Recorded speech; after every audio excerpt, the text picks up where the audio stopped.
fais bien d'acclamer le Seigneur. Est-ce que tu peux bien acclamer pour le roi de rois?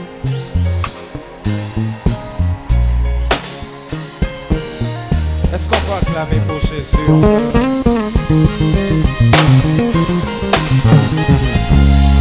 Est-ce qu'on peut pousser des cris de joie en l'honneur de Jésus, le Dieu puissant, le Dieu glorieux, le Dieu fidèle? Oh, j'aimerais que tu le fasses encore, que tu le fasses encore. Est-ce que tu peux donner une offrande d'acclamation à ce Jésus? Il le mérite, il le mérite.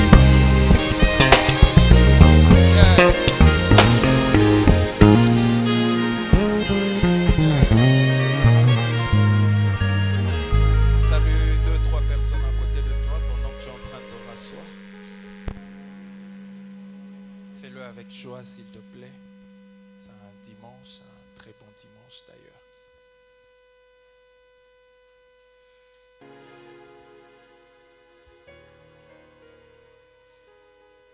Amen.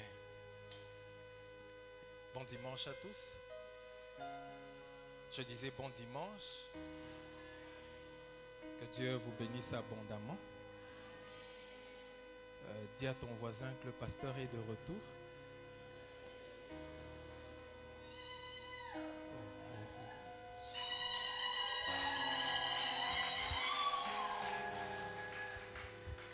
En principe, ces acclamations devaient être pour Dieu, ces cris de joie. Pas pour moi, je ne suis qu'un homme. Je crois que ça fait 5 dimanches.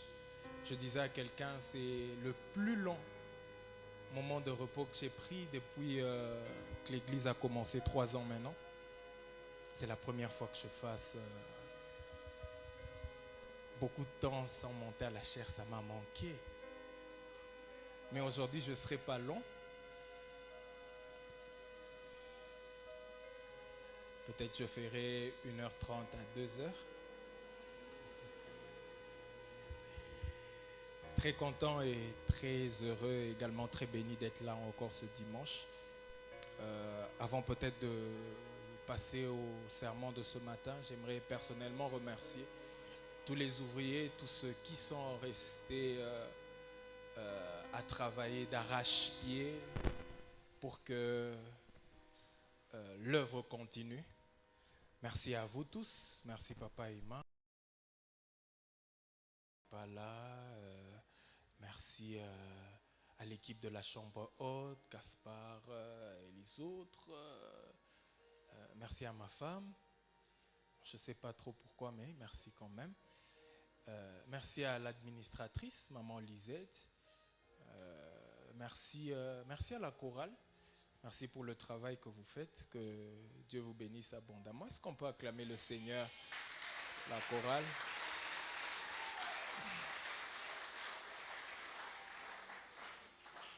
Je prie que Dieu vous garde dans les hauteurs.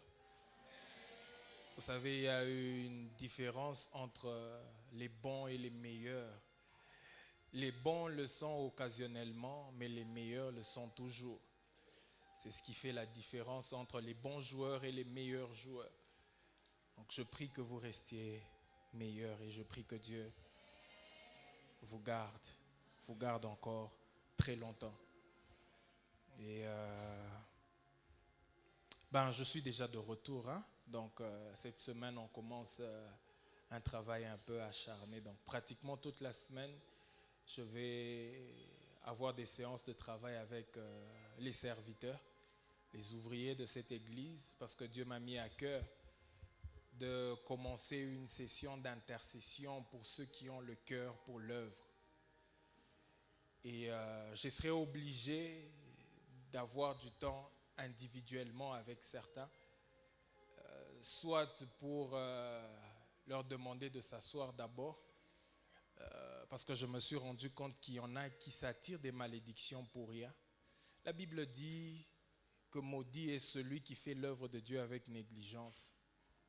Mieux vaut ne pas t'engager dans quelque chose de divin que de s'engager et de faire la chose avec beaucoup de négligence. Certaines bénédictions, vous les ratez simplement parce que vous avez voulu être serviteur dans tel ou tel autre département, mais vous n'y mettez pas du sérieux. Dieu n'aime pas qu'on fasse les choses pour lui simplement. Dieu aime qu'on fasse les choses pour lui avec tout son cœur. Avec tout son cœur.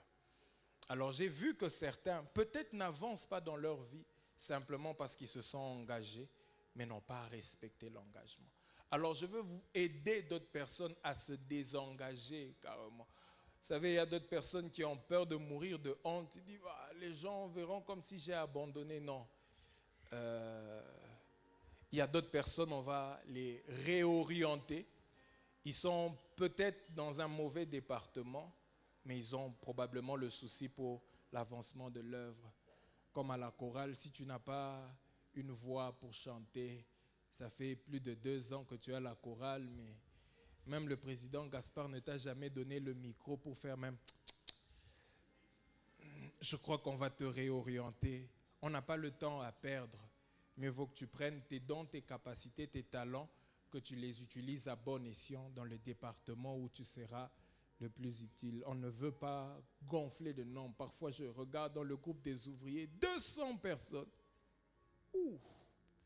Mais quand on est là le matin, dimanche, pour prendre la Sainte Seine, c'est une 50aine maximum. Alors les 150 autres sont où? On ne veut pas avoir un grand nombre, un surnombre pour rien. Et j'aimerais vraiment prendre du temps pour commencer à intercéder pour ceux qui ont le cœur à l'œuvre. Et à la fin du culte, j'aimerais prier avec tous ceux qui ont pris l'engagement de donner chaque mois 150. On m'a dit que d'autres avaient suivi Maman Lisette pour lui dire non, on n'a pas 100, on n'a pas 50, on a 30, on a 20. On ne peut pas refuser quelqu'un qui vient donner pour l'œuvre en fonction de ses moyens. Donc, tous ceux qui ont souscrit pour l'aménagement du temple et consorts, je crois que vous voyez déjà qu'on est en train de construire l'écodime et d'ici un mois et demi, le rez-de-chaussée pourra être déjà utilisable par les enfants et puis on va aller au premier niveau. Voilà en gros, voilà. Et ce soir, je crois qu'on a worship time. Voilà. Est-ce qu'on peut acclamer le Seigneur?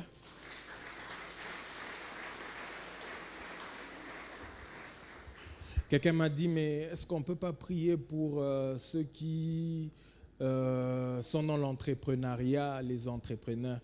J'ai même dit au prophète Israël, je ne veux pas prier pour un entrepreneur qui ne sait pas investir son argent dans l'œuvre de Dieu. Tu gardes ton argent, que tes entreprises prient pour toi. On priera pour toi en général quand on prie pour tout le monde. Mais pour ceux qui se sont décidés de se dépouiller, ce n'est pas qu'ils en ont beaucoup.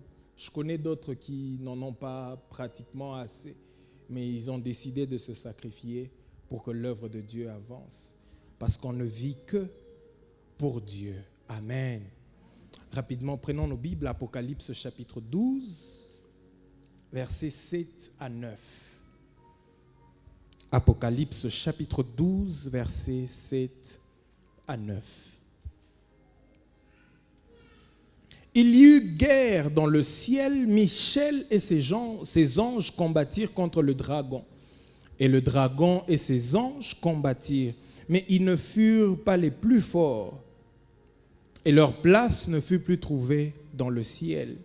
Il fut précipité, le grand dragon, le serpent ancien, appelé le diable et Satan, celui qui séduit toute la terre. Il fut précipité sur la terre et ses anges furent précipités avec lui. On peut acclamer la parole du Seigneur.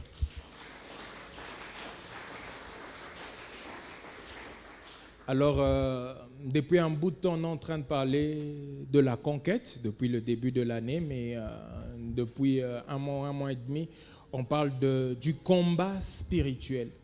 On n'a pas encore abordé la partie combat véritablement.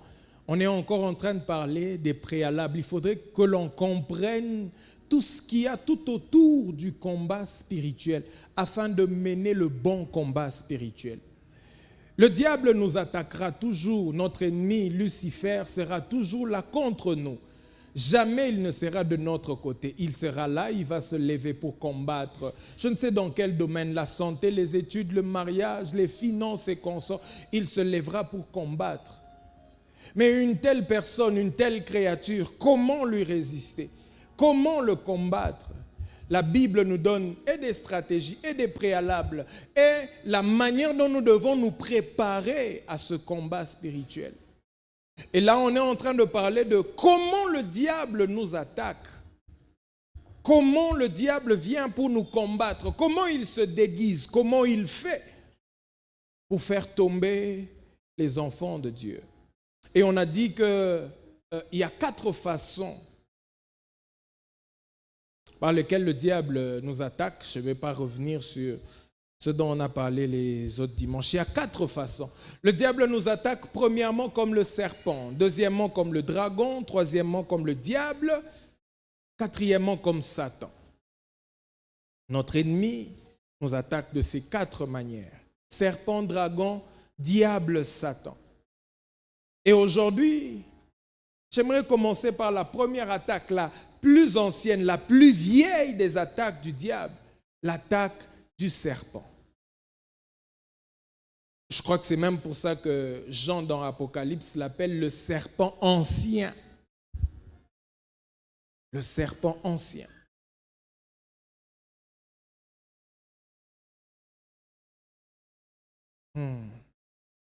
Aujourd'hui, je vais dire des choses qui vont probablement pas vous plaire.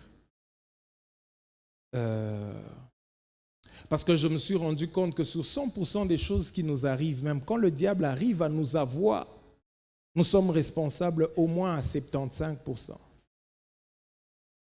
Au moins à 75%. Surtout quand je prends la parabole du sémeur. La Bible parle de 4 types de cœurs. Ça, c'est une parenthèse que j'ouvre. La Bible parle de 4 types de cœurs. Il y a le cœur, symbole de le bord du chemin. Il y a le terrain rempli de pierres. Il y a le terrain rempli d'épines et de ronces. Et puis, il y a le terrain, le bon terrain, fertile et consort. Vous allez vous rendre compte que quand Jésus parle de cette parabole, il dit, lorsque le sémeur vient, il dépose la semence où la parole tombe. Ceux qui ont reçu la parole sur le bord du chemin, qu'est-ce qui se passe? L'oiseau vient prendre, et il dit l'oiseau, c'est le malin, le diable vient prendre. Mais vous allez vous rendre compte que le diable n'intervient que sur le premier type de sol. Les autres types de sol, le diable n'intervient plus. C'est l'état de la personne qui détermine la suite. Ce qui fait que si l'on doit diviser les 100% en 4, on a 25, 25, 25, 25. Donc le diable peut intervenir à 25% seulement. Les 75 autres pourcents, tu y es responsable. Aide-moi à regarder ton voisin, dis-lui, n'accuse toujours pas le diable. Le diable profite de toi, de ton cœur, de ta manière d'être, de ta manière de vivre pour te maintenir dans l'esclavage. L'attaque du serpent, la plus vieille, la plus ancienne. Mais je n'en parlerai pas aujourd'hui. Aujourd'hui, j'aimerais vous raconter une histoire. Plutôt vous parler de la position de Lucifer avant de devenir le serpent.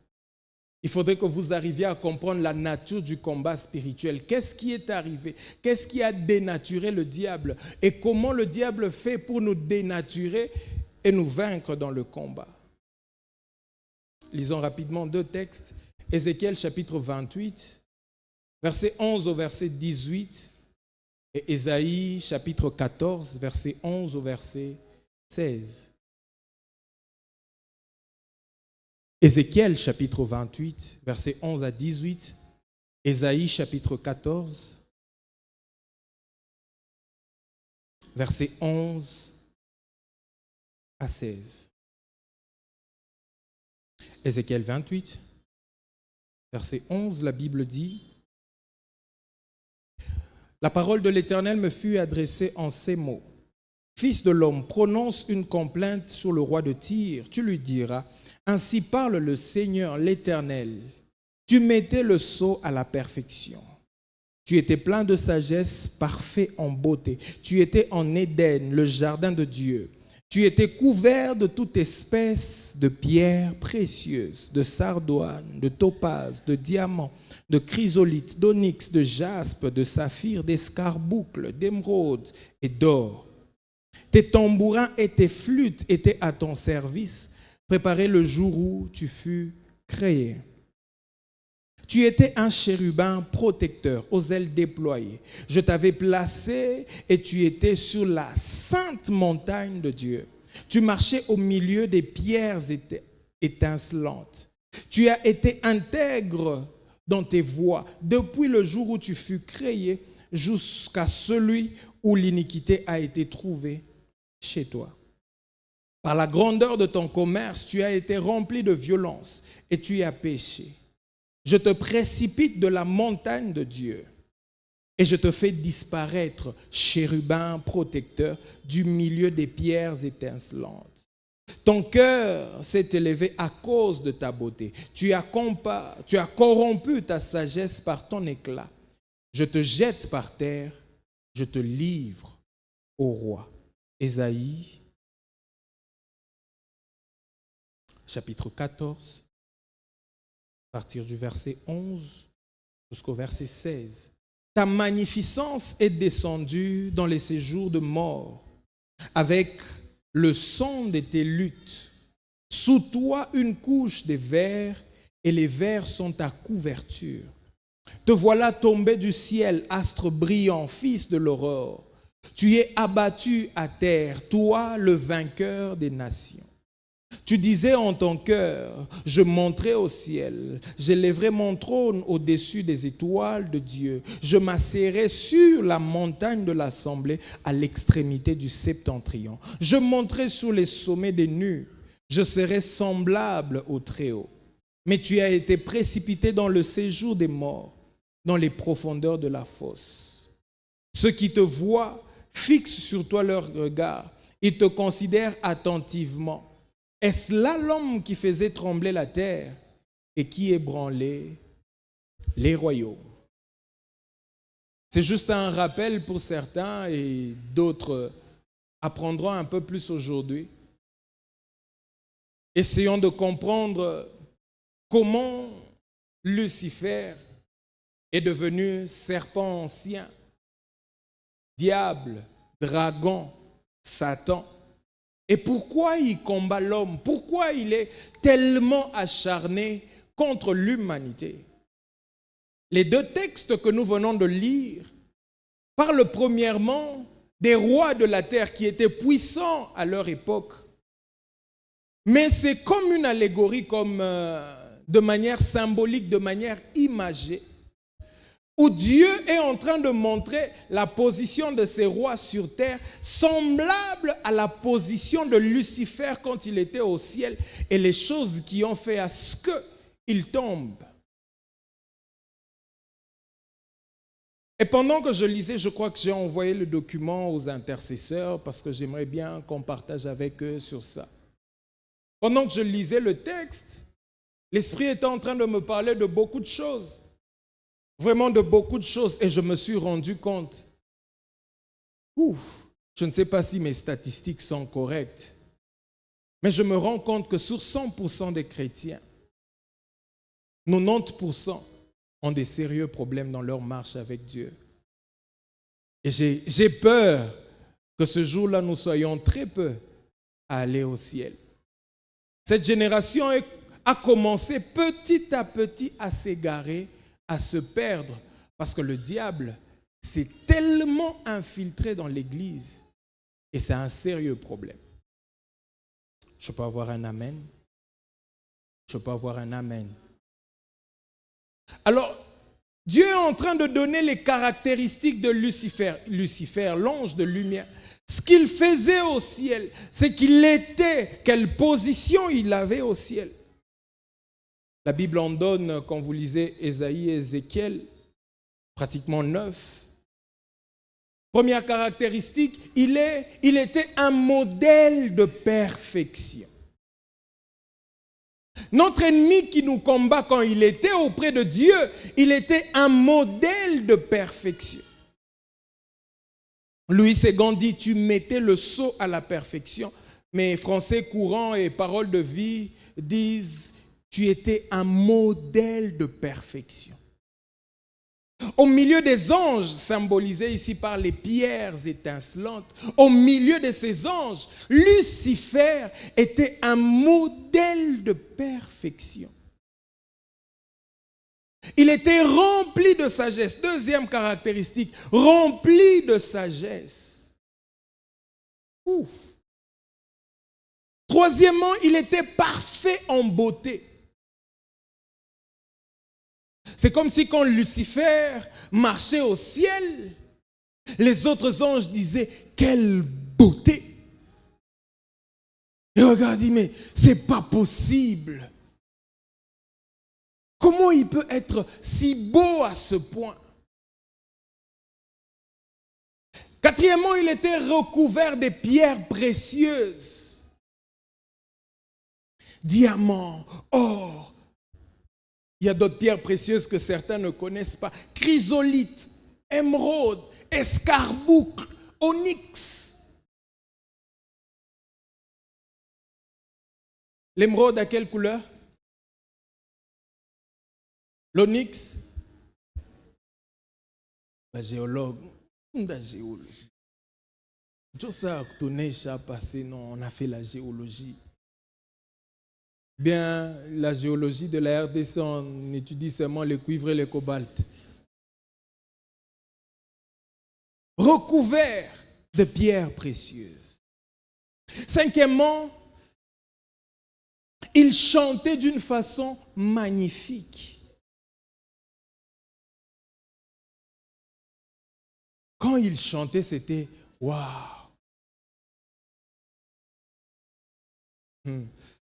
À un moment, je vais arriver sur le point de la musique. Que Dieu pardonne tous ceux qui écoutent la musique mondaine. Il chantait d'une façon magnifique. Sixièmement, il vivait dans la présence de Dieu, en Éden.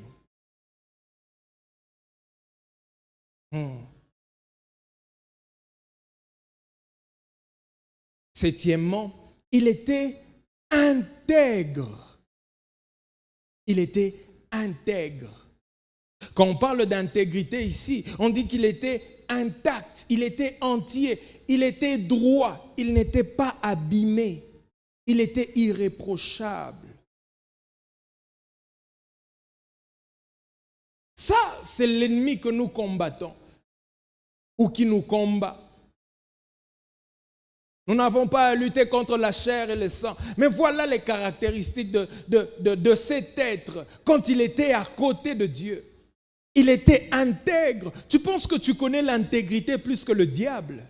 Non. Il sait ce que ça veut dire être intègre. Et ne pense pas que quand tu manques d'intégrité, tu te fais plaisir. Non. Tu es en train de te faire du mal. Il était intègre, c'est-à-dire droit, pas abîmé, honnête, intact, complet, entier. Huitièmement, il était l'astre brillant. Quand on parle de l'astre brillant ou du fils de l'aurore, dans le Moyen-Orient, on appelle ça autrement l'étoile du matin. Je crois que plusieurs disent Jésus, l'étoile brillante du matin. En fait, c'est ça l'astre brillant ou le fils de l'aurore. C'est l'étoile qui apparaît le matin juste avant que le soleil ne puisse apparaître. C'est ça qu'on appelle astre brillant. Et le diable était comme l'astre brillant. De manière imagée, Dieu était comme le soleil, le diable comme cet astre qui apparaît juste avant que Dieu ne puisse apparaître. Donc c'est comme si Lucifer au ciel, quand il fait son entrée, vous savez que Dieu n'est pas loin. Il est juste là. Regarde ton voisin, dis-lui, le diable n'est pas ton ami.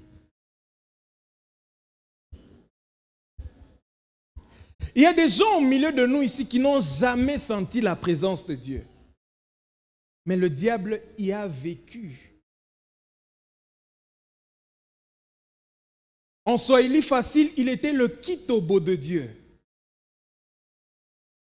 Dans mabor yote ya mbingu, yenjo aranzo ibamba. S'il entre comme ça au milieu des anges, les anges, je parle de manière humaine, les anges se disent, hé, Dieu est tout près, tenez-vous prêts. C'était ça qu'il était. Et de ces 8 caractéristiques s'ajoutent 2 fonctions qu'il accomplissait au ciel. J'avais parlé de 9, c'est 8, j'ai mal numéroté, je m'excuse. De ces 8 caractéristiques, il y a 2 fonctions qui s'ajoutent. C'est que le diable faisait au ciel. La première chose qu'il faisait et qu'il faisait principalement, c'était conduire la louange et l'adoration au ciel. C'était la fonction principale.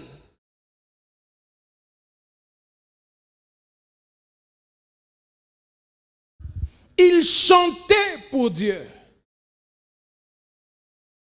La musique n'a pas commencé sur terre, la musique a commencé au ciel. Et la musique est dédiée à Dieu, pas à autre chose.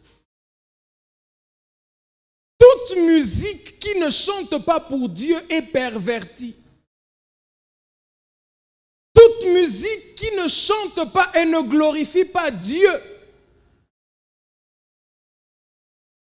c'est une musique qui rend gloire à Lucifer. À l'origine, c'était pour Dieu. Ce n'était pas pour un homme. Ce n'était pas pour vanter la beauté d'une femme. Non, c'était pour Dieu. Je vais y arriver, je vais y revenir à un moment. Il conduisait la louange et l'adoration au ciel. Et la deuxième fonction, qui est comme la conséquence de la première, il gardait le trône de Dieu. La Bible l'appelle chérubin protecteur. Il faut connaître ton ennemi pour le combattre. Sinon, devant tous les combats contre le diable, tu tomberas forcément. La Bible l'appelle chérubin protecteur. Les chérubins, quand vous lisez dans la Bible, que ce soit dans Genèse, dans Exode, dans la construction du temple, du tabernacle, du propitiatoire, le voile qui séparait le lieu saint du lieu très saint, et même dans Ézéchiel, d'ailleurs, Ézéchiel chapitre 10, c'est le chapitre de la Bible où le mot chérubin revient le plus souvent. Et les chérubins sont ces anges qui sont autour du trône de Dieu. Quand l'homme a péché, la Bible dit que Dieu a mis 2 chérubins qui agitaient une épée flamboyante afin d'empêcher à l'homme d'accéder à l'arbre de vie. Dieu a fermé le chemin de son trône, de sa présence avec les chérubins. Il protégeait le trône. Il gardait. C'est comme le rôle de la sentinelle, de celui qui veille. Et le diable, ou Lucifer au ciel, il veillait sur le trône de Dieu. Il protégeait le trône de Dieu. Il gardait le trône de Dieu. Et la chose qui permettait à Lucifer de garder le trône de Dieu, c'était la louange et l'adoration.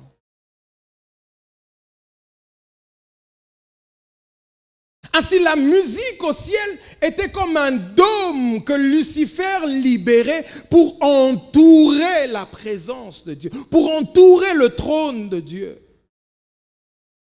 C'était comme une couverture. Quand il se mettait à chanter, c'était comme une couverture qu'il déployait pour garder le trône de Dieu, pour protéger le trône de Dieu. C'est ainsi que,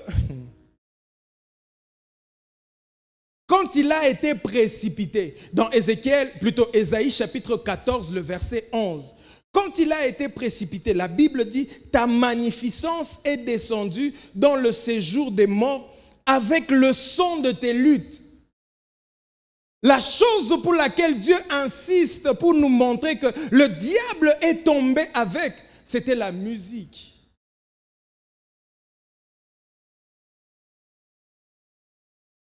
C'est ainsi qu'il y a toujours un lien entre la musique et la spiritualité. Ne pensez pas que la musique est dépourvue de spiritualité. Non. Quand tu te mets à chanter pour autre chose que pour Dieu, il y a une autre spiritualité qui accompagne ta vie. Quand on vous dit de ne pas chanter la musique mondaine, ce n'est pas qu'on est trop spirituel. Pas forcément. C'est que vous êtes en train de tordre, en train de corrompre, comme le diable, ce que Dieu avait prévu pour lui. C'est ainsi que j'insiste toujours en disant que le moment le plus important au culte, ce n'est pas maintenant. Le moment le plus important du culte, ce n'est pas quand je vous parle. C'est quand vous venez chanter pour Dieu. C'est ainsi que c'est surprenant de voir des moments comme les worship time. Tu refuses de venir faire ce pourquoi Dieu t'a créé en substitution au diable. Est-ce que vous savez que Dieu a créé l'homme pour remplacer le diable? On le verra. Parce que tout ce que le diable cherchait, Dieu en créant l'homme a mis ça dans l'homme. Au lieu de faire ce pourquoi Dieu t'a créé, tu pervertis ça exactement comme le diable. Et tu ressembles au diable à chaque fois que tu chantes une musique qui ne glorifie pas Dieu. Ça m'étonne parfois de voir certains pasteurs, ceux que vous suivez souvent pour faire le buzz, qui se mettent même à discuter.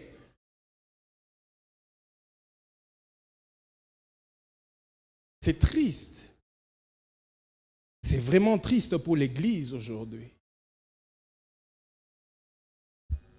Et tu te sens à l'aise. C'est mon cher, bon, il y a ça, il y a fa. Et tu mets même la main au cœur. La première chose, quand le diable a été précipité, la Bible dit, avec le son de tes luttes, la musique là que tu faisais, parce que tu t'es perverti, tu l'as perverti, tu tombes avec, on ne veut plus l'entendre au ciel. Je crains l'homme.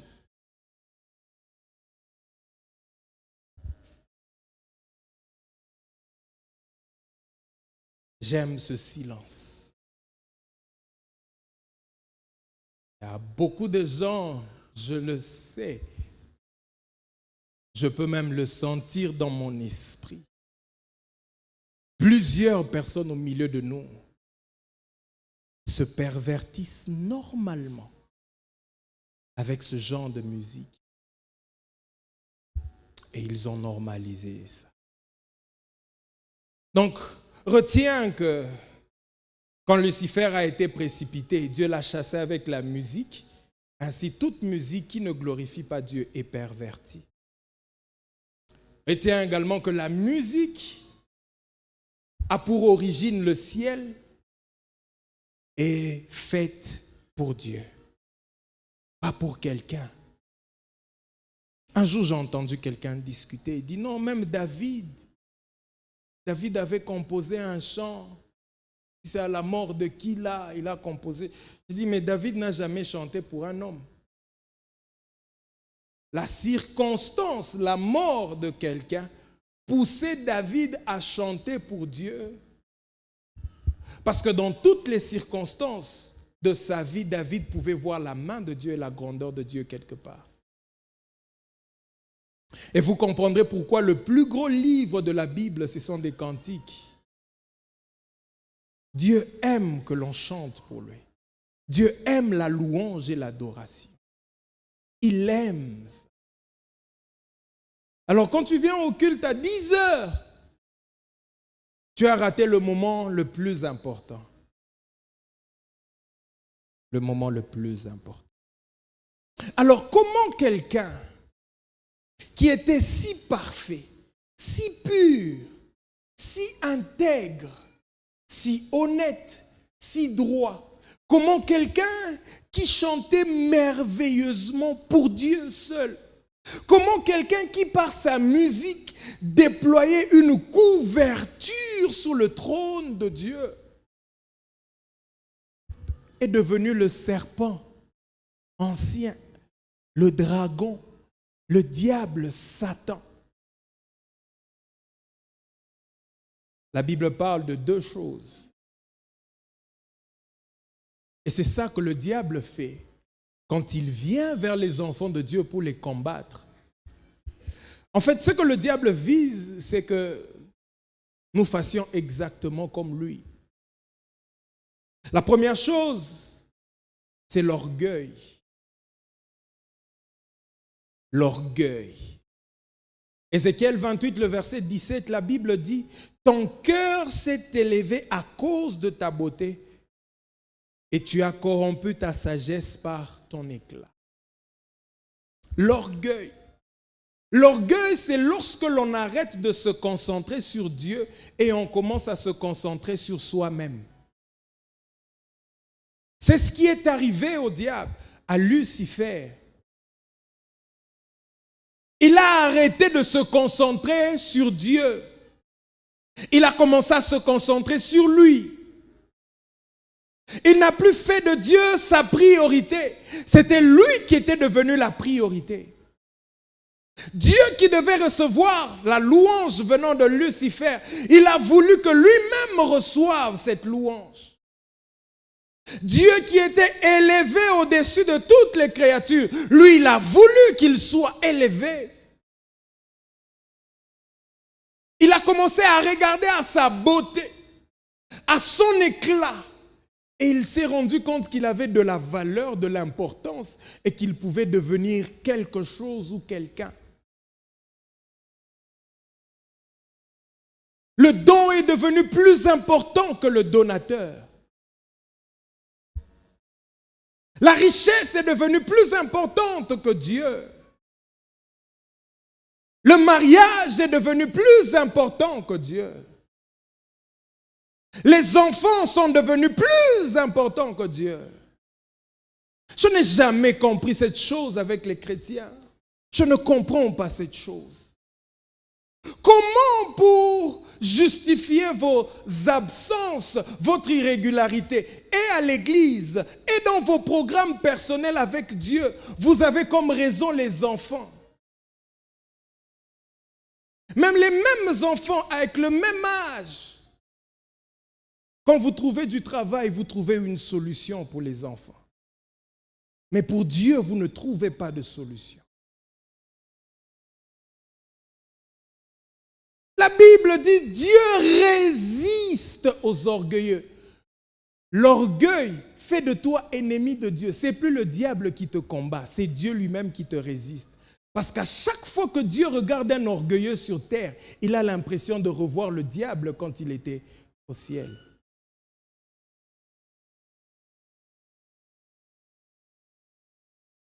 Tu te déconnectes de Dieu, tu tournes ton regard de Dieu. Dieu n'est plus ta priorité. Le diable, pas le diable, les choses de la terre deviennent la priorité. Est-ce qu'on n'a pas besoin d'argent? Si. Est-ce qu'on n'a pas besoin de se marier? Si. Est-ce qu'on n'a pas besoin d'avoir des enfants? Si. Est-ce qu'on n'a pas besoin d'acheter un véhicule? Si. Est-ce qu'on n'a pas besoin de ceci, de cela? Si, on en a besoin. Mais recherchez premièrement le royaume et la justice de Dieu et le reste vous sera donné par surcroît.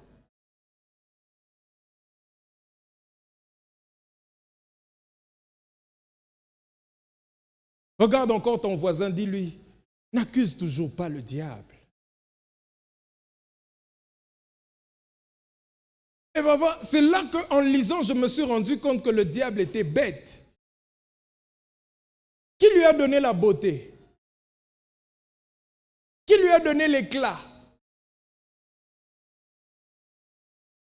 Faites très attention si ce que Dieu vous donne prend la place de Dieu dans vos cœurs. Vous ressemblez au diable. Et tu peux te lever et dire, j'envoie le feu, fire, fire. Quand Dieu te regarde, Il ne voit pas le feu qui sort de ta bouche. Il voit l'eau de Javel. Ça n'a rien à voir avec lui. L'orgueil. J'ai aimé quand je partageais avec les enfants de l'Écodim, je leur ai posé la question, c'est quoi l'orgueil? Une petite fille m'a répondu, c'est le moi de moi. J'ai aimé cette petite définition. Simple, mais elle dit tout. C'est lorsque le moi devient redondant. J'ai lu ça il n'y a pas longtemps, redondant.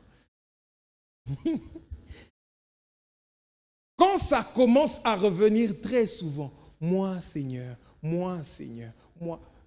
Quand je parlerai de l'attaque du serpent véritablement, lorsqu'il a attaqué Adam et Ève, lorsqu'il a attaqué Jésus dans le désert, vous allez vous rendre compte que le diable, quand il se déguise en serpent, quand il nous attaque comme le serpent, l'objectif qu'il vise, c'est de maximiser le moi en nous. Quand le moi commence à monter, Dieu n'est plus la priorité.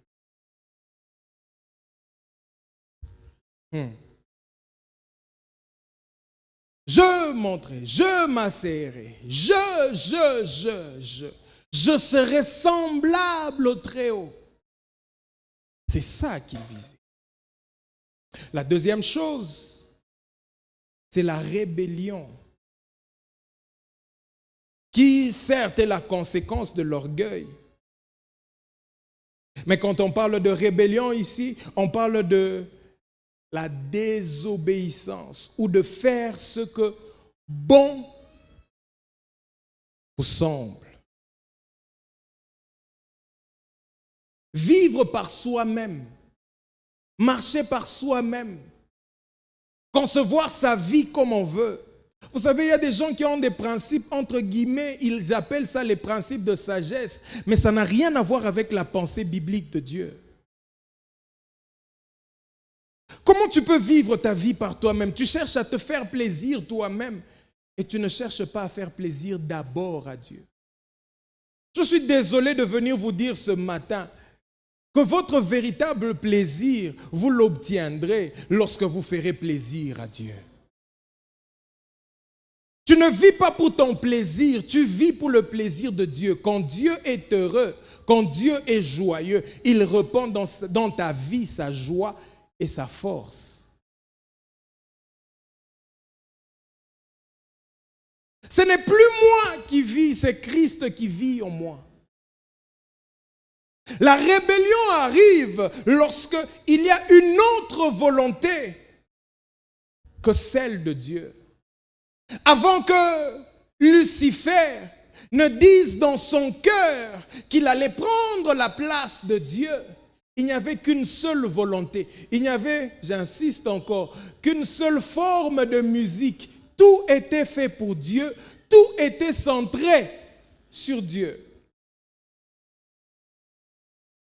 Mais Lucifer est venu avec la rébellion. Il a dit non, pourquoi seulement pour Dieu? Même pour moi aussi on peut faire. On peut chanter pour moi, je peux aussi me lever au milieu des anges et ce gars était tellement fort qu'il a fait... Ce n'est pas possible. Dans la présence de Dieu, il a pris un tiers des anges. Et je ne sais pas qu'est-ce qu'il leur a dit pour qu'ils se battent contre les autres anges. Et ce gars-là, franchement. Vous savez, il y a certaines choses, quand on essaie de réfléchir en tant qu'humain, on ne sait pas comprendre ni retracer les choses exactement. La question que je me pose, Dieu faisait quoi là? Quand le commerce du diable s'est accru, quand il allait partout, et n'a conseillé malaïka petit.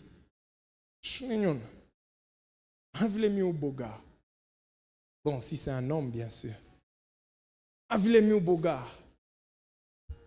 Suis-moi. Regarde l'éclat que je dégage. Suis-moi. Et un tiers d'ange. Une autre volonté a commencé. Il y a eu deux visions. C'est ce qu'on appelle division. Il y a eu la vision de Dieu et celle de Lucifer. Et c'est là où le problème a commencé. C'est là où le problème a commencé. Lorsque les choses n'étaient plus pour Dieu, les choses ont commencé à se diviser. Une partie pour Dieu, une partie pour le diable. C'est là où le combat a commencé. Tu vas remporter le combat lorsque tu ne seras plus divisé ni partagé. Dieu ne veut pas seulement le 1/10, Dieu veut tout de toi. Je le répète, Dieu ne veut pas seulement le 1/10, Dieu veut tout de toi. Mais il te demande seulement de venir avec le 1/10 dans son temple. Les 90%, il te laisse la gestion, mais ça lui appartient. Ton argent, ta vie, ta femme, tes enfants, tes biens ne t'appartiennent pas, ça appartient à Dieu. Tu n'es qu'un gestionnaire. Alors tu ne peux pas gérer comme tu veux. Tu ne peux pas gérer ta vie comme tu veux, comme tu le penses. Non, tu dois gérer comme Dieu le veut. Il ne faut pas qu'il y ait deux volontés dans ta vie. Ta volonté et la volonté de Dieu. Non, tu perds déjà le combat devant le diable. Avant même d'aller plus loin, le combat est perdu d'avance. Parce que dès qu'il y a cette deuxième vision, la seule chose que Dieu a eu à faire, c'est de précipiter le diable, le chasser de sa présence. J'étais en train de suivre une vidéo du docteur Paul Enenche, un pasteur du Nigeria, qui a un temple de 100 000 places assises. 100 000 places assises. 100 000 places assises. 100 000 places assises. Il était en train de donner le témoignage de Bénin. Il dit un jour, Bénin était en train de prier. Il dit, Seigneur, ne m'arrache pas ton onction. Ne m'arrache pas ton onction. Il priait des heures et des heures. Bénin surpris. Dieu lui apparaît en vision, en songe, il lui dit, change ta prière. Dis plutôt, Seigneur, redonne-moi l'onction et ta présence parce que je l'ai retirée il y a longtemps. Mais vous savez, ce qui est bizarre, c'est que pendant que Dieu avait retiré son onction et sa présence, Bénin continuait à faire les miracles.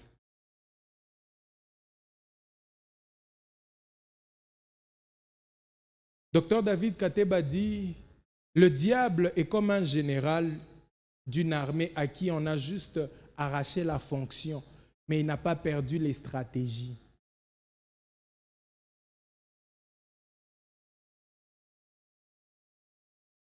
Il est très possible que tu te sois déjà rébellé depuis longtemps, que Dieu t'ait déjà quitté. Mais tu viens avec nous ici, tu pries avec nous ici, mais Dieu t'a déjà quitté.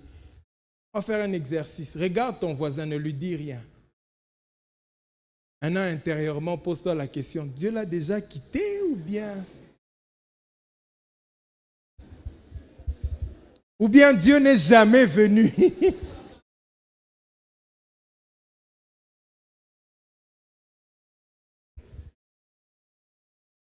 Et Ézéchiel nous dit que si le diable était orgueilleux, si le diable s'est rébellé, c'est parce que l'iniquité a été trouvée dans son cœur. J'aimerais insister sur l'iniquité parce que plusieurs personnes vivent dans l'iniquité aujourd'hui. Jésus dit dans Matthieu chapitre 7, versets 21, 22, 23, il dit, ce n'est pas tous ceux qui disent Seigneur, Seigneur qui hériteront le royaume des cieux. Plusieurs viendront en ce jour-là, diront, n'avons-nous pas chassé les démons en ton nom? N'avons-nous pas prophétisé en ton nom? N'avons-nous pas fait des miracles en ton nom? Je leur dirai ouvertement, éloignez-vous de moi, vous qui commettez l'iniquité. Je ne vous ai jamais connu. Des paroles dures, Jésus ne dit même pas que je vous ai oublié. Je ne vous ai jamais connu. Il y a une différence entre l'iniquité, le péché et la transgression. Mais fondamentalement, ces trois mots veulent dire la même chose. Ça blesse le cœur de Dieu. Mais quand on entre en profondeur, de manière un peu pratique, il y a une petite différence. Quand on parle du péché, le mot péché veut dire rater la cible, ne pas atteindre le but ou l'objectif. Mais quand on parle de transgression, la transgression c'est un péché. Je crois que 1 Jean en parle que la transgression de la loi c'est un péché. Mais seulement la transgression c'est comme la trahison dans une relation de confiance. On est en train de trahir Dieu dans la relation qu'on a établie de chrétienté, de père et fils. Il nous a donné des normes à suivre. Quand on transgresse, on trahit la confiance de Dieu. Mais le mot iniquité, iniquité veut dire ce qui est courbé, ce qui est tordu, ce qui est corrompu. Qu'est-ce qui se passe? Je donne un exemple pratique. Gaspard, tu peux venir. Matériel didactique. Tiens-toi juste là. Imaginez que je suis en train de marcher pour aller saluer Gaspard, n'est-ce pas? Le but, l'objectif que j'aimerais atteindre, c'est serrer sa main, n'est-ce pas? Alors, quand je suis en train de marcher, je vais vers le but. Si je n'arrive pas à le saluer, j'ai raté le but, j'ai raté la cible, j'ai péché. Je n'ai pas atteint l'objectif. Et le péché de l'homme, ne pas atteindre l'objectif, ce n'est pas ressembler à Dieu. Mais maintenant, qu'est-ce qui se passe? Chérie, tu peux te lever? Toi, matériel didactique. Pendant que je suis en train d'aller saluer le jeune Gaspard, qui a fêté son anniversaire hier, qui a été posté, j'ai vu des paroles d'une sœur, on va en parler.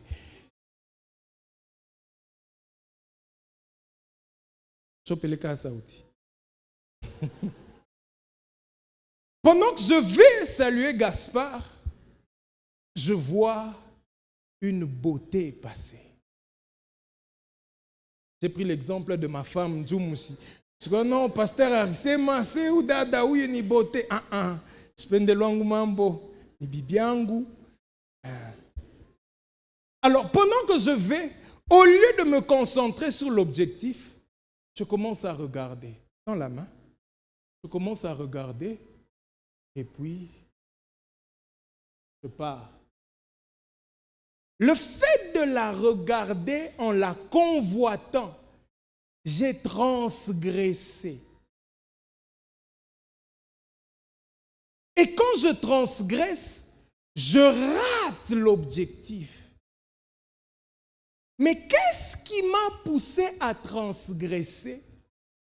C'est lorsqu'il y a l'iniquité en moi, c'est-à-dire lorsque en moi, je suis devenu tordu, corrompu. Je ne marche plus droit. Alors en marchant vers l'objectif, au lieu de me concentrer sur ce que Dieu m'a demandé, intérieurement en moi, je suis corrompu, je suis tordu, je me mets à convoiter, à convoiter, à convoiter, à convoiter. Et à force de convoiter, je perds l'objectif, je pêche. Tu peux rentrer à ta place, tu peux t'asseoir. Et en fait, c'est ça. L'iniquité arrive lorsque le péché est conçu. Il devient une habitude. La nature devient tordue. Et les Juifs disent qu'il y a iniquité lorsque ce qui est mauvais devient normal.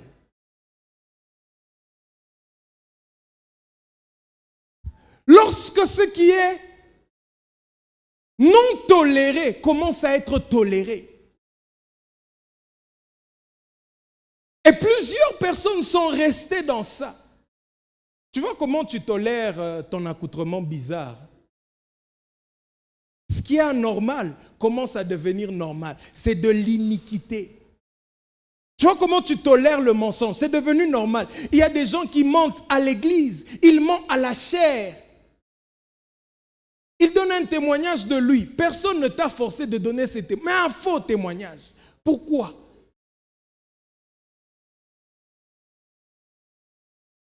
Lorsque ta nature devient tordue, c'est de l'iniquité.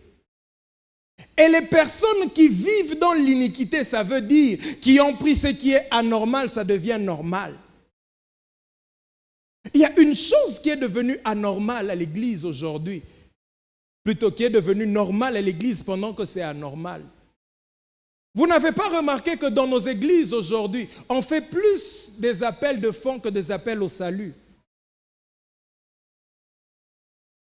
Pourquoi? Parce que les valeurs ont été inversées. Aujourd'hui, pour qu'on évalue ta vie chrétienne véritablement, il faudrait que tu aies l'argent. Pas que tu aies le caractère de Christ. Et petit à petit, l'argent est devenu votre priorité, pas ressembler à Dieu. Et petit à petit, vous trouvez normal ce qui est anormal. Vous faites tout pour avoir l'argent, pas tout pour ressembler à Christ. Et c'est ça qui est arrivé au diable. Ça veut dire que, humainement parlant, c'est quelque chose qu'il a conçu pendant longtemps. Je ne sais pas comment ça se passe dans l'éternité. Dans l'éternité, il n'y a pas de temps comme ici sur terre. Mais quand vous lisez la Bible, vous comprenez que c'est quelque chose que le diable a eu à mûrir. Il s'est dit en son cœur, pas une fois, plusieurs fois. Et Dieu s'est rendu compte que finalement, le diable n'était plus droit, il n'était plus intègre. Sa nature est devenue déformée, tordue. Il n'y a plus rien à faire, il faut le précipiter. Il n'a plus de place dans ma présence. Et c'est ce qui était arrivé à Benny Hinn sans le savoir. Un jour, je l'ai suivi, il s'est repenti d'avoir enseigné sous le ministère quoi de la prospérité, l'évangile de la prospérité. Monsieur, mais on appelle dans makuta san. Ni. Pantubo te banakwa ba homme d'affaires. Ni. Je vais vous dire une vérité. On ne sera pas tous millionnaires, c'est faux. Deuxième vérité, on ne sera pas tous entrepreneurs, c'est faux. Je ne sais pas qui... Non, entrepreneuriat. Frère, on ne sera pas tous entrepreneurs. Il y a des gens qui vont aller étudier, ils terminent, il fait son CV, il envoie, on l'engage, on le paye, il monte des promotions, c'est fini pour lui. Mambega aika wete na njupa ma statue yo tepe opa mango na bilato na ma montre. On ne sera pas tous millionnaires. Dieu nous a promis d'avoir les meilleures productions du pays où nous vivons. Mais nous ne serons pas tous millionnaires. Tu vas manger, tu vas boire, tu vas t'habiller, tu seras à l'aise, mais tu ne seras pas forcément millionnaire. Il a mal. Pas parce qu'il a péché. Il a mal parce qu'il n'a pas eu l'argent.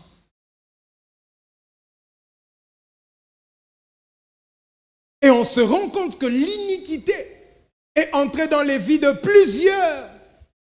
Les choses anormales commencent à devenir normales.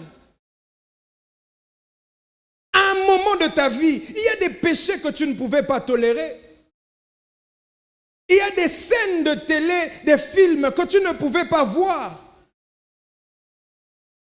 Mais aujourd'hui, c'est comme si la vie chrétienne a évolué. Il y a certains péchés qui sont devenus normaux.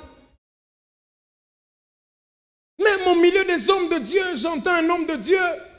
On était en train de discuter, j'ai dit, mais comment les jeunes prophètes Bouchara, Tibouna, Pita, dit non, tu sais, aux hommes spirituels, ça arrive souvent. Il dit, oh! Un jour, une sœur m'écrit, elle me dit, docteur, elle m'envoie la capture écran d'un prophète Moïse, un jeune prophète là. Et le jeune prophète était en train de lui demander des photos d'elle nue. Après quelques minutes, le prophète là lui dit, je te rappelle après, je dois monter à la chaire, j'ai un service à faire.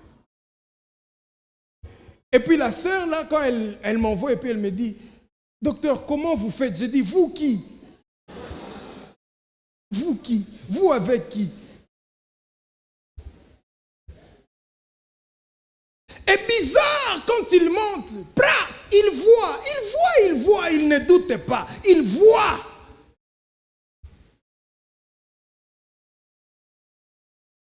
Le diable a été chassé de la présence de Dieu avec tous ses atouts. Faites très attention, Jésus le dit. Je vous dirai que je ne vous ai jamais connu. Le mot connaître là, c'est ginosko en grec, qui veut dire je n'ai jamais été intime à vous. Ça veut dire que Dieu peut t'utiliser sans pour autant être son intime. Vous vous souvenez des mouchoirs que l'on appliquait sur les disciples? On prend le mouchoir, on applique.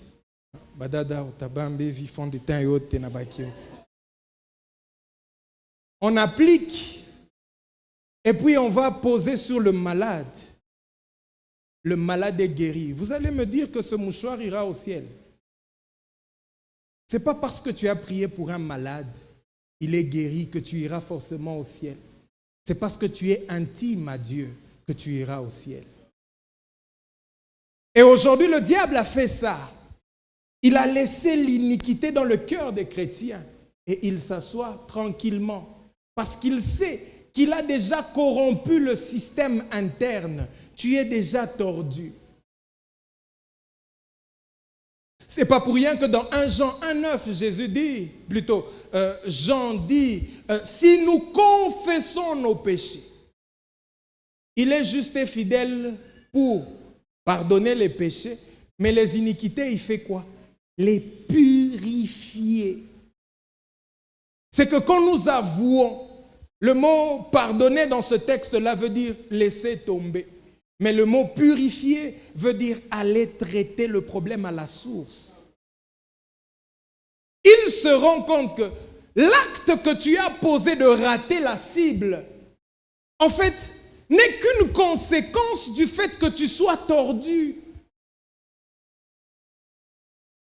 Alors il se dit, bon, cet acte ici, je laisse tomber, ce n'est pas important. Je rentre là où tu es tordu.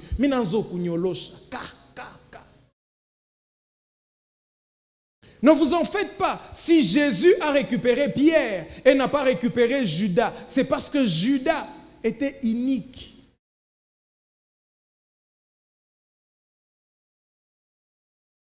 Vous savez en fait, quand vous lisez bien ce texte-là, c'est ainsi qu'il faut connaître comment contextualiser. Bientôt, je commence l'école des prédicateurs. On va apprendre toutes ces choses. Quand la Bible dit que Jésus a dit, celui qui trempera le pain, c'est celui-là qui me livre. Quand la Bible dit, pendant que Judas mangeait le pain, le diable est entré en lui. Qu'est-ce qui se passe là? Jésus vient annoncer que parmi vous, il y a un traître. Celui qui est bon chercherait à se repentir et à changer. Mais celui qui est inique, il ferait semblant comme si ce n'est pas lui. C'est ainsi que Judas a même posé la question à Jésus. Maître, est-ce que c'est moi? Il a fait comme si c'était normal. Et Jésus s'est rendu compte que le diable est entré en lui et l'a tordu. Parce que si la parole que je viens de donner là ne lui permet pas de changer, de se repentir, c'est fini pour lui. Il n'y a plus rien à faire.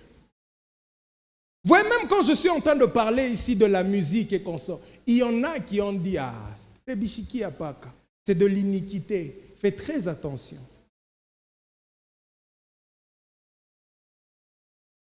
Ça veut dire que le diable est tellement entré en toi qu'il n'a plus besoin de changer quoi que ce soit. Tu es tordu. Il y a même quelqu'un, sûrement, Je ne comprends pas, vous les fiancés. Comment vous vous embrassez comme ça? C'est quoi finalement? Pourquoi cette perversité à l'église? Il faudrait que je le dise. Les gens couchent facilement ensemble. Avant, c'était au niveau des célibataires. Mais maintenant, et hommes mariés, femmes mariées, n'importe quoi. Et on normalise. On se voit à l'église? Oui, on se voit à l'église. Vous sortez de l'hôtel. Que Dieu me donne les yeux de ces prophètes-là pour voir le numéro de la chambre. On va vous choquer. Vous sortez de l'hôtel et puis vous venez même à l'église. Tordu. Et si la parole de Dieu ne vous touche pas, si elle ne vous transforme pas, ne vous en faites pas. Ce jour-là, Christ vous dira, je n'ai jamais été votre intime. Il n'y a jamais eu une expérience personnelle entre moi et vous. C'était un truc de passage. Et en tout cas, je ne vous ai jamais connu. Donc, il vient d'où? C'est qui celui-là? Je suis sûr que ce jour-là, il va regarder. Gabriel, c'est qui celui-là? Il vient d'où? C'est moi qui l'ai créé. Ah, je ne connais pas. Dis-toi, tu viens d'où? Tu as chassé, en mon nom, tu as chassé les démons. Ah! Comment ça? Surpris et étonné. Si après, aujourd'hui, tu demeures la même personne, je commence à craindre pour ta vie. Comment tu peux te retrouver à... Il est ça pourquoi Bapagano. Je bénis Dieu parce que mes frères sont ici. Vous savez, quand quelqu'un t'a vu voler, mentir, faire des bêtises et puis il vient prier dans ton église, c'est que tu t'es converti véritablement. Tu sais pourquoi les membres de ta famille ne viennent pas? Vous écoutez la musique mondaine ensemble. Vous prenez l'alcool ensemble. Le jour de la... Ça, il fallait que je le dise. Faites très attention quand vous mettez de la musique mondaine dans vos mariages. Vous communiquez une très mauvaise spiritualité. Je ne sais pas pourquoi vous pensez que le diable dans les mariages, il combat seulement la maternité.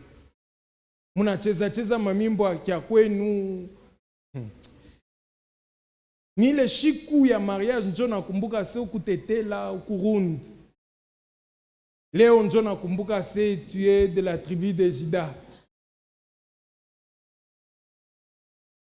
Et tu danses, tu danses. J'ai grondé une sœur un jour, le jour de son mariage. Le jour de son mariage, son papa en Afrique en Mbamba, et on va danser. Non, je dansais avec papa. Tu dansais quoi avec papa? La musique de Fa. Je dis, mais c'est pas possible. Non, mais c'est papa. C'est papa. Non, ce qui m'étonne avec les Noirs, quand on a fait Akfa Bouzung, tu n'es bien ribishaka. Tu vois qui est Toubéouchi? Ban Toubéouchi, alléluia.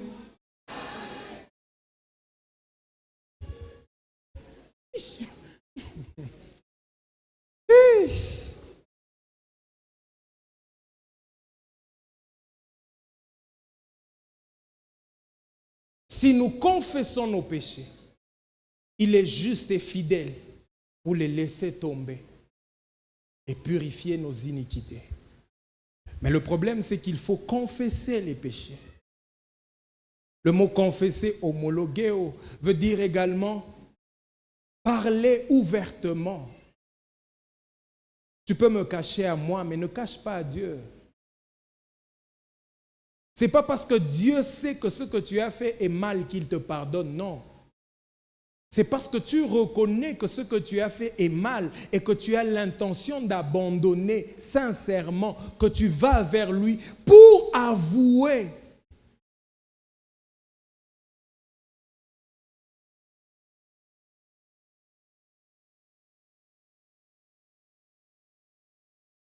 Pendant que je préparais cet enseignement ou cette prédication de ce matin,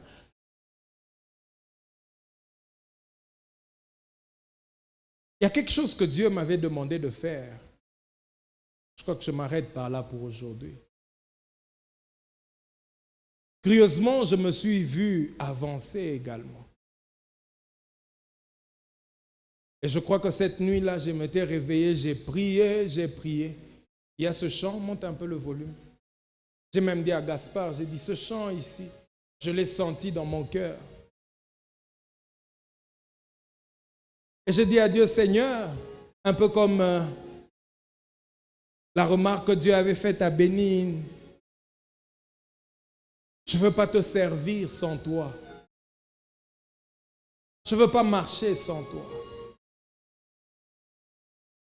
Aujourd'hui, j'aimerais que tu mettes ta honte de côté. Parce que ce jour-là, quand Christ reviendra, je t'assure qu'il y a un retour. Christ reviendra. Ne t'en fais pas. Il reviendra. Si tu n'as jamais eu une rencontre personnelle, tu ne te souviens pas du jour. Tu ne te souviens pas du jour où tu as pris la décision de recevoir dans ta vie Christ comme ton Seigneur et ton Sauveur. Je n'insisterai pas trop. Tiens-toi debout. Au grand jamais, tu t'es levé un jour, tu as dit, j'ai besoin qu'on m'accompagne, je veux suivre Jésus. Vous savez, il y a des gens qui se retrouvent à l'église par mouvement de masse, qui viennent, la famille est là, tout le monde est venu, il vient aussi. Et puis il a commencé à prier seulement comme ça. Mais quand on lui pose la question, quel est ce jour où tu t'es dit aujourd'hui? Parce que nous, on n'oublie pas les circonstances qui nous ont poussés à recevoir Christ. On n'oublie pas les événements autour de notre nouvelle naissance. Il y a des gens qui ne savent même pas comment ils sont nés de nouveau. Ils se sont retrouvés là en train de prier. Ils sont même en train de faire des activités spirituelles. D'autres sont même dans des départements. Ce n'est pas une honte. On ne te chassera pas du département. Le deuxième appel que j'aimerais faire ce matin, c'est pour tout celui qui s'est rendu compte qu'il y a quelque chose d'anormal dans sa vie qu'il a commencé à trouver normal. Il y a un péché qu'il commet régulièrement, il n'a plus de remords, il n'a plus de douleur, il n'a plus de soucis, il le fait normalement.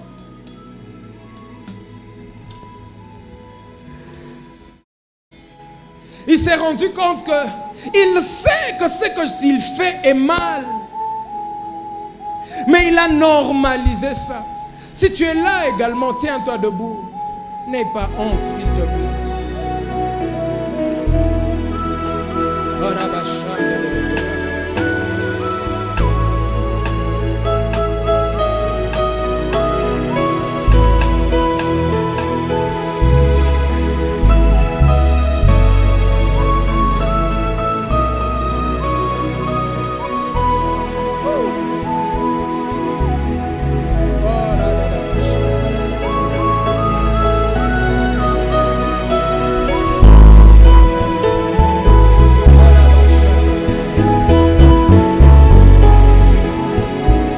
Faiblesse qui est devenue normale.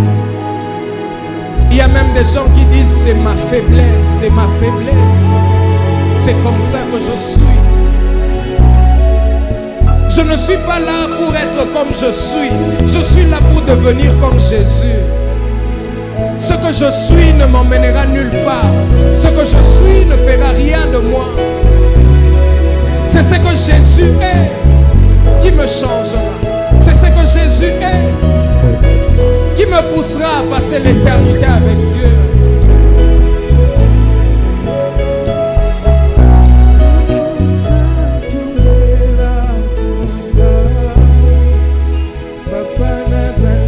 J'aimerais que tu lèves les mains là où tu es.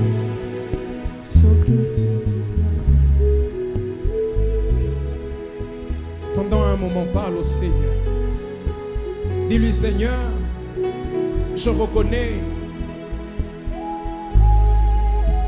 avoir raté l'objectif. Je reconnais avoir échoué dans tel autre domaine. Je reconnais avoir trahi notre relation. Je suis sorti avec un homme marié, je suis sorti avec une femme mariée. J'ai avorté, j'ai volé, j'ai menti, j'ai triché. Je hais telle personne. Je refuse de pardonner à telle personne. Seigneur, je n'arrête pas avec l'alcool. Je trouve normal de suivre cette musique qui ne te glorifie même pas, pendant que l'origine, c'est toi, c'est pour toi qu'elle est faite. Je viens aujourd'hui de tout cœur, en toute sincérité, pas seulement pour que tu me pardonnes, mais pour que tu me redresses là où ma nature est tordue. Que je te ressemble, Jésus. Élève ta voix et prie. Si tu sens que tu peux aller à genoux, fais-le.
C'est que la Bible appelle péché.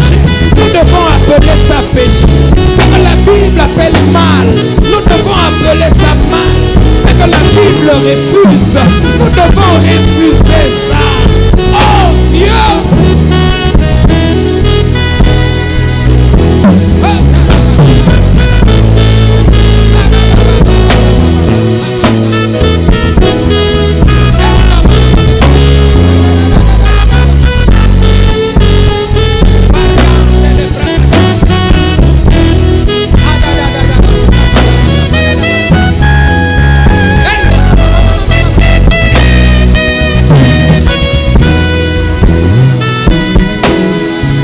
Ce matin, ton peuple est venu confesser, avouer les erreurs, les fautes, dans le but de changer.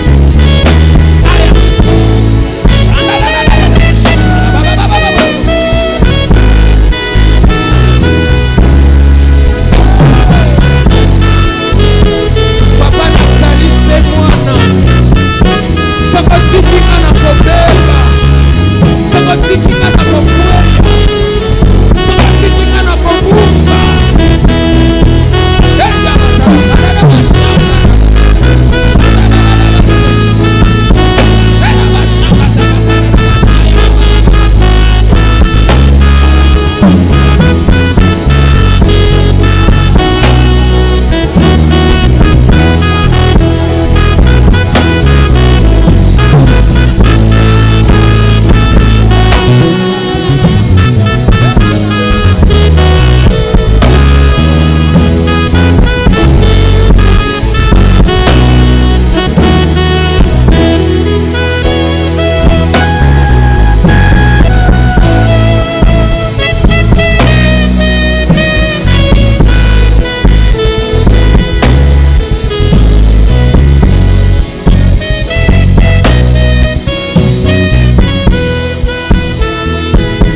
Quelque chose que l'Esprit de Dieu est en train de faire ce matin.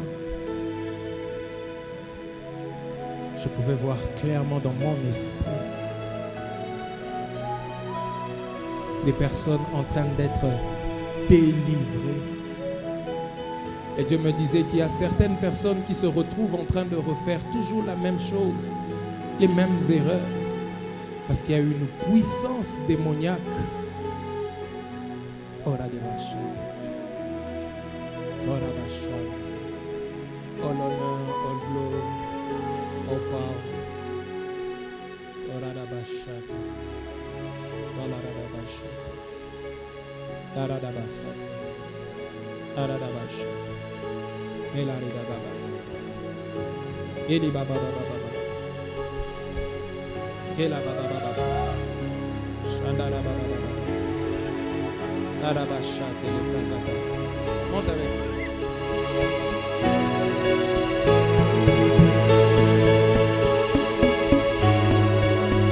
Ce dimanche matin, c'est ton dimanche.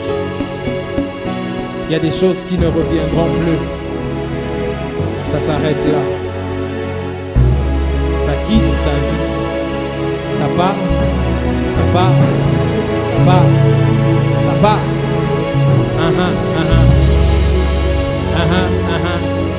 Le Saint-Esprit est là.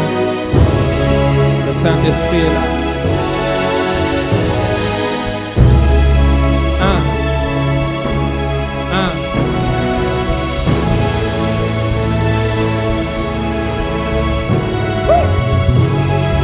Au nom de Jésus. Aya. Aya.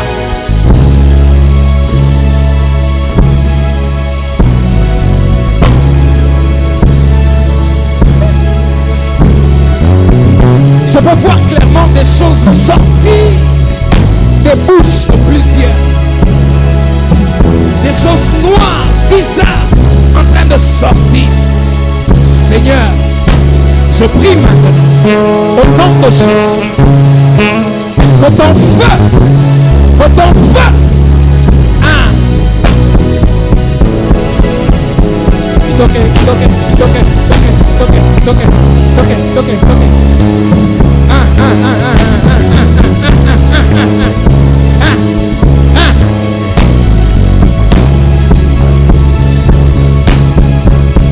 si c'est la masturbation qui te complique, aujourd'hui ça tombe. Cette puissance derrière ce péché est en train de te lâcher, est en train de te quitter, est en train de te quitter, est en train de te quitter. Ça quitte au nom de Jésus.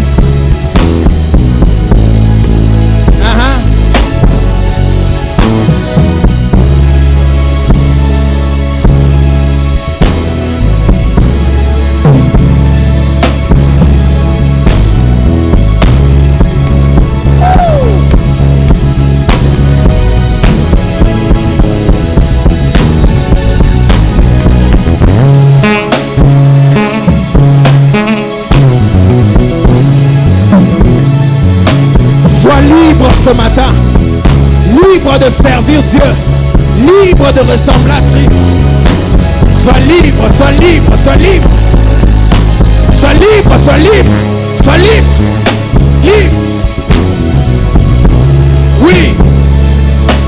Ne sois pas distrait, s'il te plaît.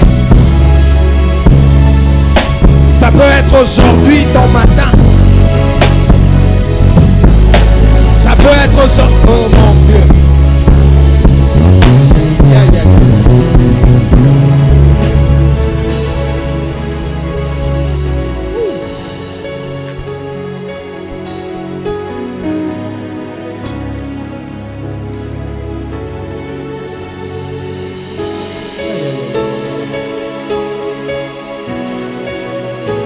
C'est bizarre ce que je suis en train de voir. En même temps, il y a une délivrance, en même temps, il y a une restauration ce matin. En même temps, il y a des délivrances, en même temps, il y a une restauration ce matin. Il y a une restauration. Oh mon Dieu.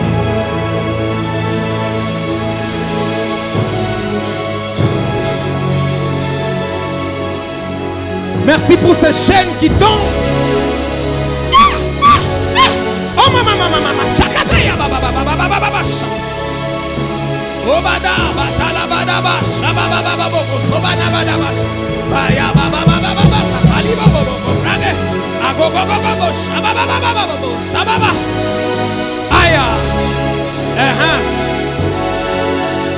Ta sincérité est en train de te libérer ce matin. Ta sincérité devant Dieu est en train de briser les chaînes. Oui. Oui. Oui.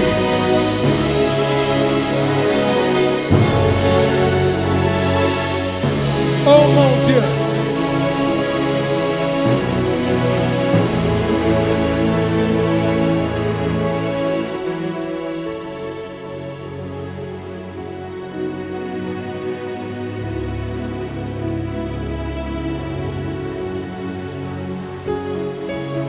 Le Seigneur me l'a dit.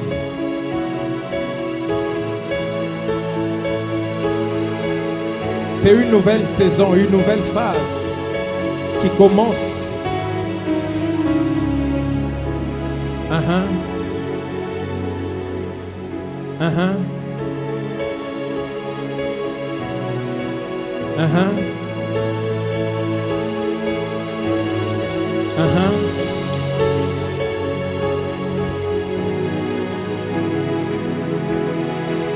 Il y a une force qui est en train d'entrer en toi. Ne sois pas distrait. Oh Manash.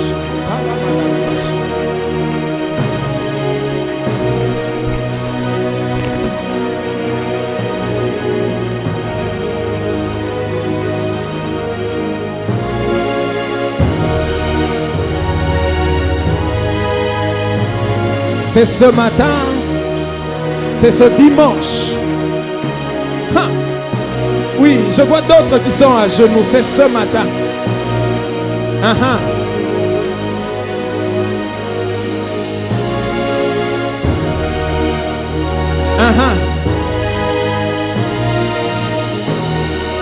Je ne sais pas si tu sens comment l'onction de Dieu est en train d'augmenter. Elle est en train d'augmenter. Prie encore. Il y a des microbes qui meurent lorsque l'eau est à 10 degrés. Mais il y a des microbes qui n'attendent que l'eau soit à 100 degrés. La température de l'onction de Dieu est en train de s'accroître dans ce lieu. Il y a des choses qui ne seront pas résistées ce matin. Le diable t'a tellement maintenu pendant longtemps. Ce matin, il va lâcher prise.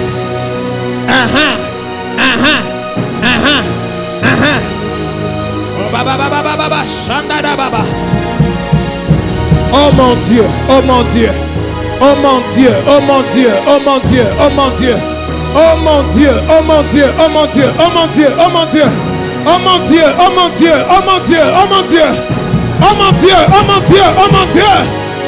Ah, pow, Jésus, Jésus, Jésus, Jésus, Jésus, Jésus. Merci ce matin.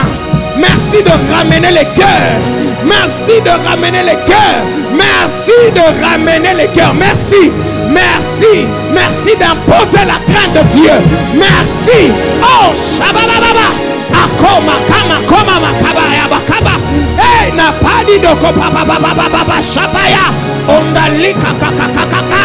Andodobo, sabababa. Oripa, kapalaba, kapalaba, laba, shata. Endale, baba. Eya, mata, labariga, basaya, basa.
l'atmosphère du ciel qui est en train de se créer. Ce matin. Aha. Aha. Aha. Aha. Aha.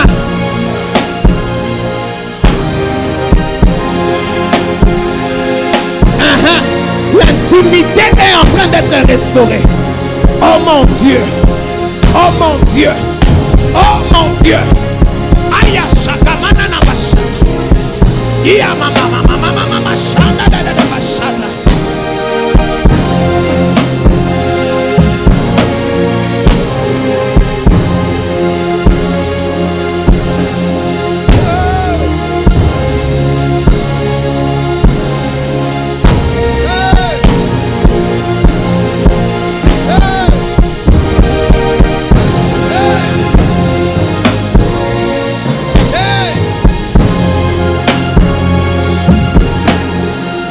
Déposez-la, déposez-la.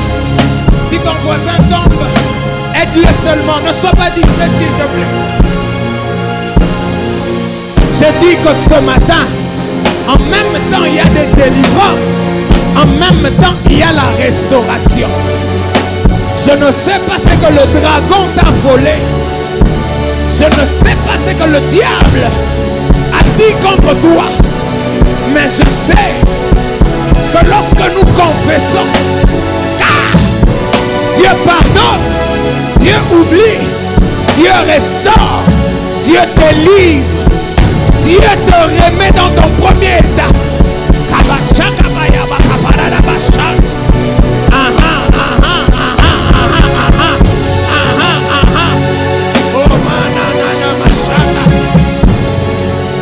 Il y a des mariages qui sont en train d'être restaurés.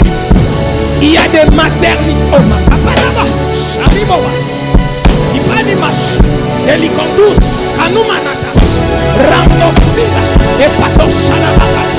Oh ma brè, ta prodelica, et pratique, ma prodos, ta prière, et prédégesh, Amamakitu la bradabas, et Babo Shababa, Ibrata Sominica, Ampatus, Shababa.